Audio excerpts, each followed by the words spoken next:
What's up? Welcome back to Nowstalgia. Dave here with a review of The Roses, the new black comedy film from Jay Roach starring Benedict Cumberbatch and Olivia Colman.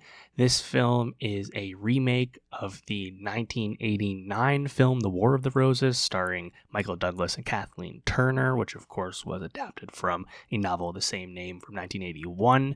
And this film, from Searchlight Pictures, Jay Roach directing his first film since Bombshell back in 2019. Tony McNamara with the screenplay, of course, previously worked with Olivia Colman, with, of course, The Favorite. He also wrote Poor Things recently. A lot of talent, a lot of prestige around the film. Some appealing supporting actors involved: Andy Samberg, Kate McKinnon, Allison Janney. Despite a lot of appealing aspects and a lot of promise, The Roses remake film is less than the sum of its parts. This movie is not consistently funny enough. It is not engaging enough dramatically to really work all the way. It just is not a consistent enough movie, and it gets really stuck in the mud in the middle to the point where you're not really rooting for anyone after a while, but the movie takes these wild swings in terms of who you're supposed to be rooting for and feeling for at that moment, but it's really hard to connect with any of the characters. And after a while, the dialogue between Olivia Colman and Benedict Cumberbatch gets increasingly hard to sit with. I still laughed at times, I just didn't laugh enough, and I feel like this movie just tried to have it both ways most of the time. And I think the movie starts off somewhat promisingly, right? You have this couple that has a meet cute that starts off the movie, a decade in the past, where Olivia Colman is this chef, Benedict Cumberbatch is this rising architect. They immediately hit it off and get married. And then we jump ahead 10 years to their life with their young children in Mendocino, California. And once again, their lives are kind of the same. Benedict Cumberbatch's Theo is about to open this museum that he designed with a very unique, specific architectural flair that he has a lot of passion for. And Olivia Colman's Ivy continues to be a cook, but largely is the child raiser at the time.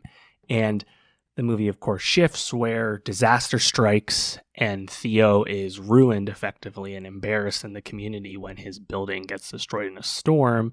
And around that same time, Ivy's restaurant and culinary abilities really takes off, and she becomes a rising and hot new chef on the food scene in the West Coast. And that, of course, becomes our conflict. And one thing that's nice about this film as a remake is that Cumberbatch and Olivia Colman are both English, and they're playing British people in the movie, and that's obviously a change from the first film. And you get, I think, some amusing British humor for sure. Like Tony McNamara definitely knows how to write dialogue for Olivia Colman.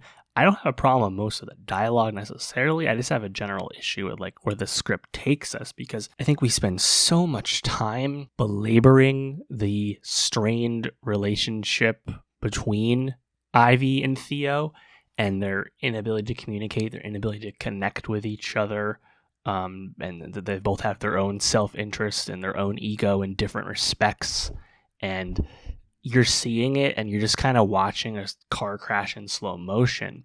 And I wish the movie would take less time to get to what honestly it advertises in most of its trailer, which is when they finally really come at odds and they have this fight and they're trying to win the divorce settlement over the other.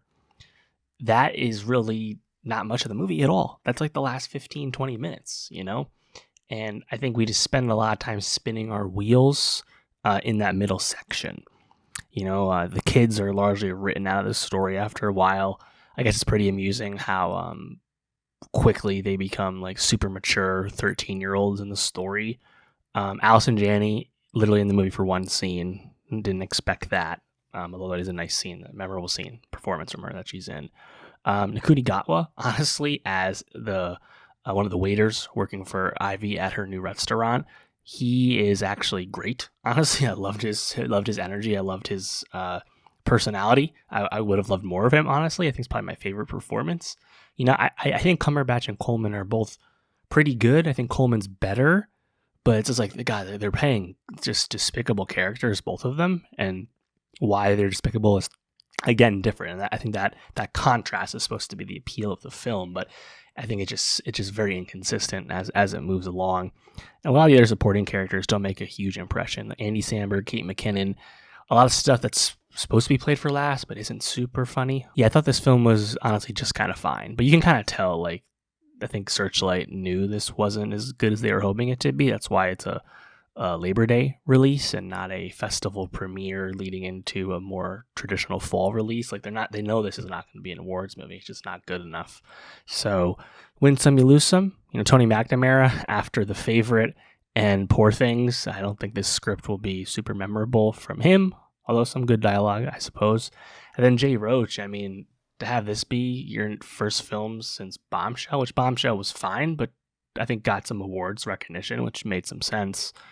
6 years later, and this is what you churned out. Not the best comeback.